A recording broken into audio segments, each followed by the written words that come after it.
තවරුණේ පෙරදින රාත්‍රියේ දේවින් වහන්සේ දුටු සිහිනේ අර්ථය කුමක්ද?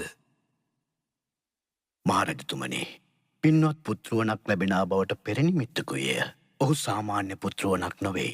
මහා පුණ්‍යවන්ත, මහා ආනුභාව ඇති අතිශ්‍රේෂ්ඨ වූ උතුම් පුත්‍ර රත්නයක්.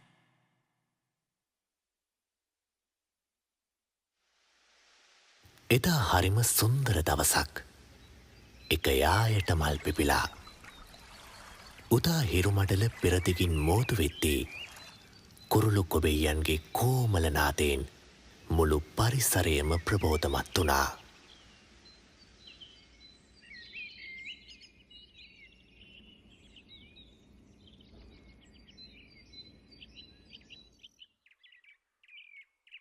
අපගේ පුත්කුමරා බිහිකිරීම සඳහා දෙව්දානුවරට යාමට මට අවසරද දේවයන් වහන්ස? හොඳයි, මම එය සූදානම් කරන්නම්.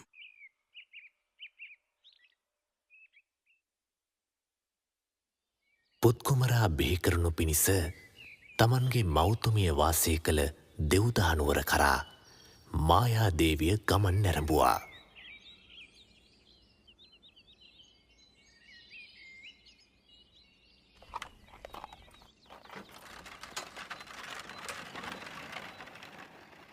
සිහිල් සුළං රැලි දසත හමා ගියා.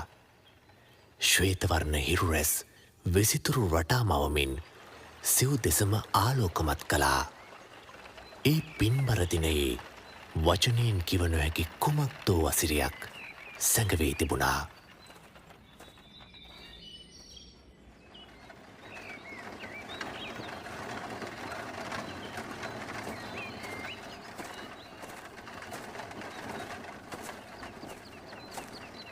අමාත්‍යතුමනි, රථය මදකට නතර කරන්න.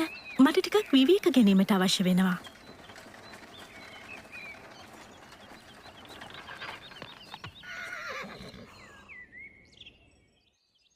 අද ලුම්බිනි සල්ලුවෙන හරිම ලස්සනයි. මේ මාගේ මිත්තනිය නමින් කරවන ලද රාජකීය උද්‍යානයක්.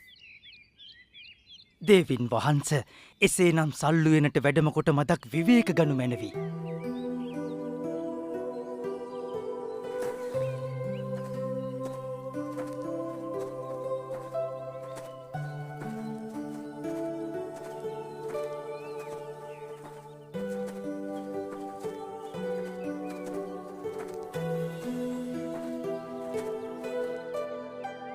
මාගේ කයට අමුත්තක් දැනෙනවා.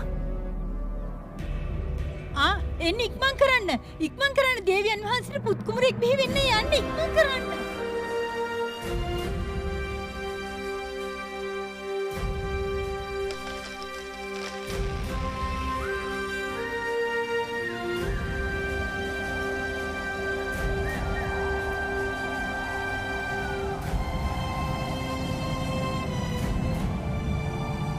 ඒ මොහොතේ මහපොළොව කම්පා වුණා. දෙවියන්ගේ දේවානුභාවය ඉක්මවා ගිය මහත් ආලෝකයක් මුළු මහත් ලෝක ධාතුවෙහිම පැතිර ගියා. සතරවරම් දෙවිවරුන් දිව්‍යමය සලුවක් රැගෙන මහා බෝසතාණන් වහන්සේව පිළිගන්නට පැමිණියා. බෝසත් කුමරාව දේවියගේ ඉදිරියෙහි තබා මෙසේ පැවසුවා. දේවිය සතුටු වන්න. මහා පින් නැති කුමරෙකුයි ඉපිද සිටින්නේ. උණුසුම් සහ සීත දිය දහරා දියකිස පිණිස අහසින් ඇදහැළුණා.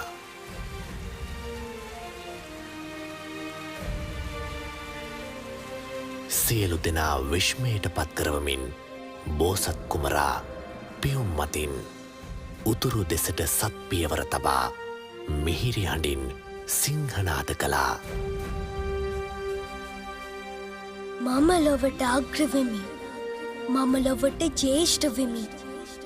මම ලොවට ශ්‍රේෂ්ඨ වෙමි. මේ මාගේ අන්තිම ඉපදීමයි. මින් පසු මාගේ ඉපදීමක් නැත. සාදු සාදු.